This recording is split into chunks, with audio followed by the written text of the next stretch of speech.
हो गया खरी हो हमर यार मनावा तो एक बेर बात कर लगे।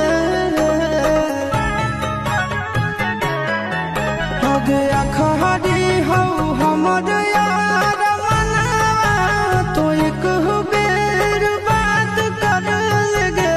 हो गे सोना यारवा हो भरती पटनवा में आके मुलाकात कर लेगे। आगे सुना यारवा हो भरती पटनवा में आके